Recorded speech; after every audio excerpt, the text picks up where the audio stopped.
Andrew, we fell for the trap. If it's a beautiful trap, are you mad?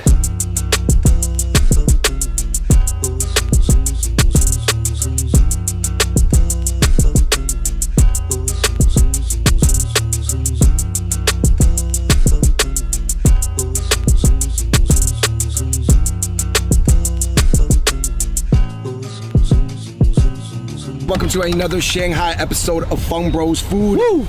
So, you guys, there's no more street food in Shanghai. They took it away. But one of the byproducts of that is that there are some very high quality, good food courts. So what we are going to right now is the most diverse, high quality, and super budget food court in all of Shanghai. It is the Riao Food Court on Nanjing Lu. One thing I really like about this food court is it's super diverse and it's very symbolic of Shanghai. It has French food, it has Japanese food, it has Shanghainese food. It is unlikely that food courts in other cities of China would have this international diversity. Shanghai Food Court, let's go.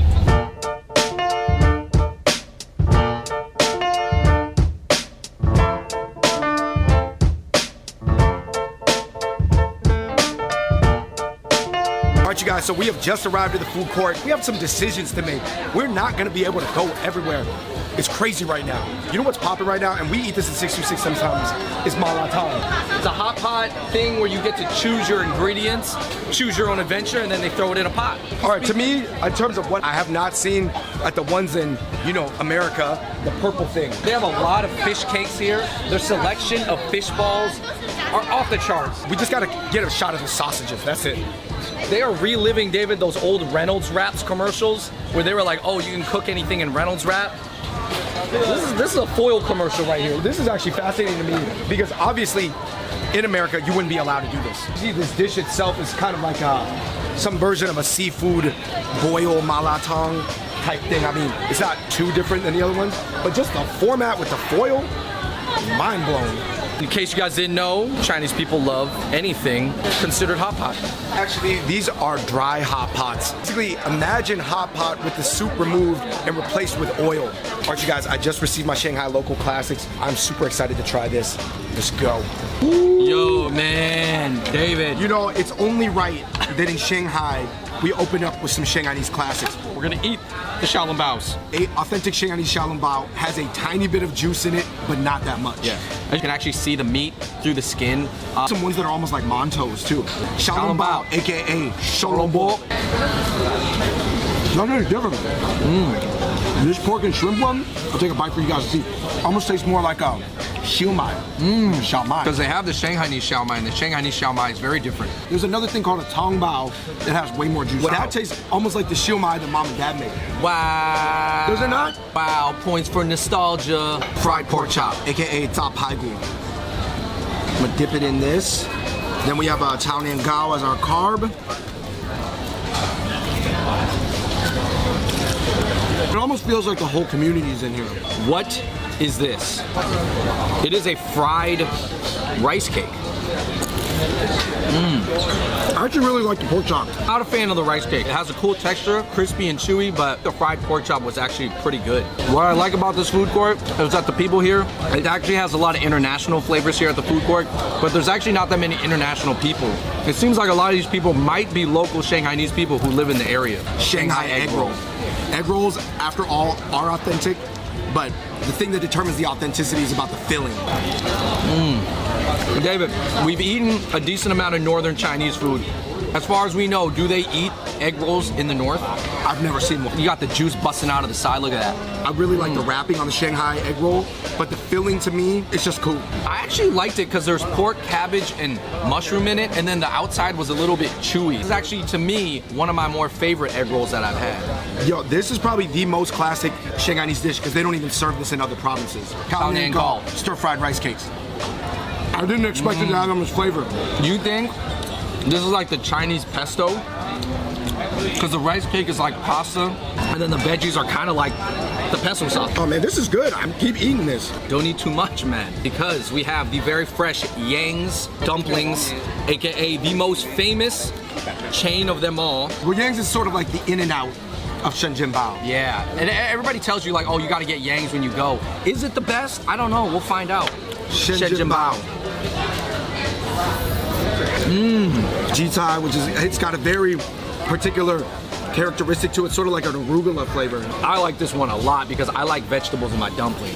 I liked it because the skin wasn't overly fried. Nah, comparing it to King Food Court in Alhambra, the skin is thinner, which I enjoy. Smaller. Guys, another Shinjin Bao. Let's see what flavor this is. It's shrimp. I'm pouring the vinegar into my Shinjin Bao right here. It almost tastes a little bit like a hot dog. I personally like the shepherd's one a little bit better. I'm personally not used to eating shrimp with the fried shell. That's not my favorite like combo. This is going to be the Yang's dumpling, the OG one. This is the one that sells out before everything else. I just drink all that soup. Oh, that's really good. It's fried top here. Look at that. That's the best one, man. That was the best one. Yang's is the best. Just get the Yang's. The Yang's special at Yang's dumpling. Who would have thought? My two favorite things from this were the egg roll and Yang's Shinjin Bao. For me, I know what you're gonna say. if it had a little bit more juice, Wow. the pork and shrimp xiaolong bao right here. The non-traditional. And like I said, this is the real xiaolong bao, so it's not actually as juicy as you think. Hey, wow. You didn't have to, but you did. Eating food from this restaurant, it was called Really Good Steamed Foods. Zhenhao. Steamed chicken tofu wrap. Wow. That's really good. I loved anything wrapped in tofu. Yo, this dish was low-key delicious. Wow. There's meat inside of this. Soup was really good. Wow. The broth? The broth? That broth could cure any regular sickness ailment you have, okay? Man, that was a sleeper dish. That was really, really good because you know what it is? It didn't look like it had that much flavor. And not only that, it didn't look like you would serve something that was that like restaurant-like at a food court. The garlic, the broccoli, veggie dish. It's kind of like stir-fried cabbage and vermicelli with the chili peppers. Oh, wow. That's good too. None of the food at Really Good Steamed Food actually looked like it had that much flavor, but it does. Yo, I'm a really big fan of this millet congee though. Those grains, it's a sweet congee. It's really good. And you know what the best part is? It tastes like it's good for digestion. There's no young kids in line. Yo. Go with your grandparents here. They'll love it. At least this side of the food court. Here, David, we have two smoothies. We have the strawberry banana yogurt smoothie in a pouch. This is a avocado pear smoothie. Oh, that's really good. Wow. That's not too sweet. This caught me off guard. Wow. This was actually really good. And I don't know if you agree with me. This food is way better than King. The King is not the top level, okay? These were $3 each. At King, they're $1.75 each. Obviously, you're in a mall too. So 6 xiaolong baos was about $4.25, which is still cheaper than America. The Shinjin Bao, less than $3 for 6. So it's about 50 cents per piece. Pretty fair price. The metal skewer is different. Yang Rou Chuan, originally from influences from the Middle East, it has sort of worked its way almost into the Chinese food encyclopedia in terms of modern food culture. Yeah. This is actually a really high quality one, man. They're not gonna let you open up in the mall if you ain't bringing the quality of it. As we wrap up, these are actually all the spots that we're gonna try in the old Shanghai section. These are foods that have existed for hundreds of years. Maybe the kids aren't eating this food at home necessarily, but that they do get that experience in. It feels like you're eating with grandma or grandpa, like a big community cafeteria. A big, nice community cafeteria with a Gucci store up top. All right, guys, that wraps it up for our Shanghai section of the food court crawl in Shanghai. And guess what? 50 feet away, we gotta go to the other side. Let's go.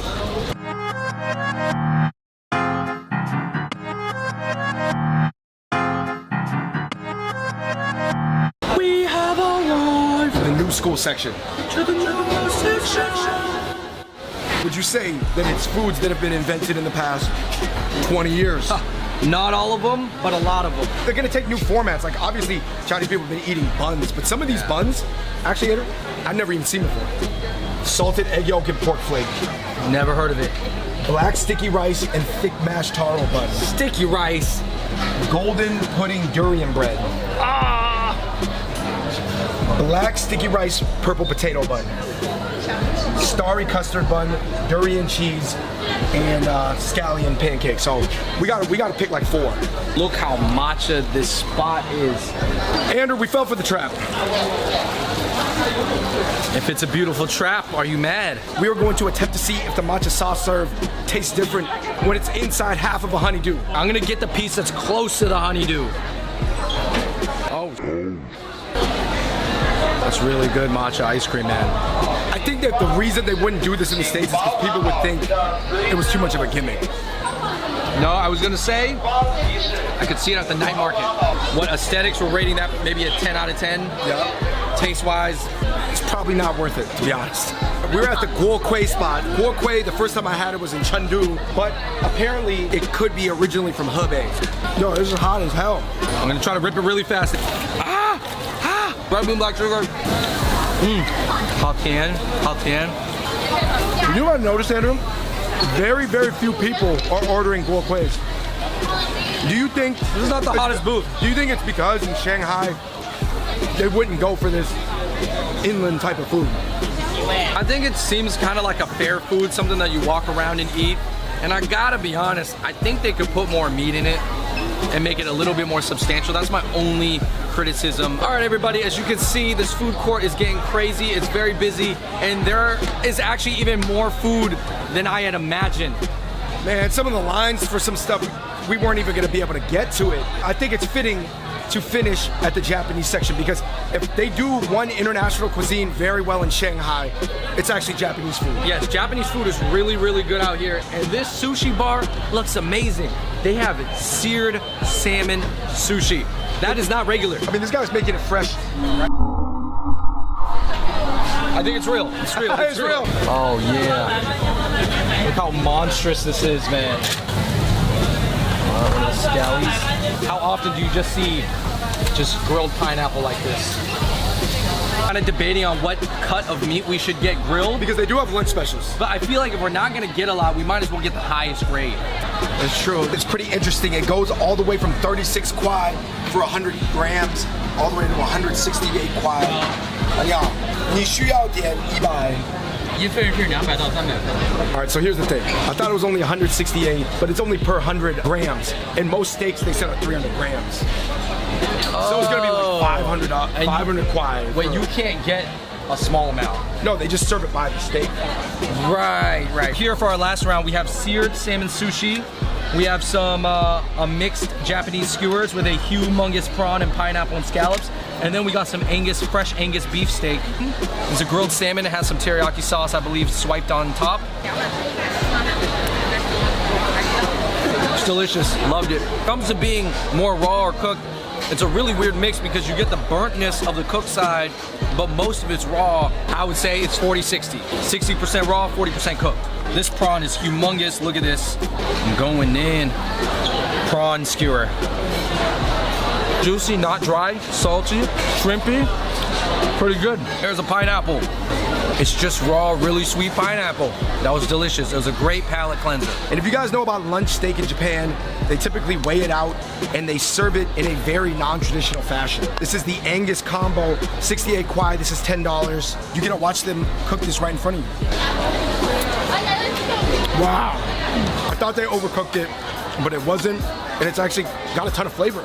Better or worse than pepper lunch? It's got more flavor than pepper lunch, but that's not a better cut of meat than pepper lunch. Oh, okay, okay. Let me flip the camera. Give me the camera, Yeah. Trey. It's Justin the cameraman. More peppery than pepper lunch. I have a durian cheese bao that smells so much like durian. And it's so fluffy. Dragon fruit, yeah. Watch this, I'm gonna rip it.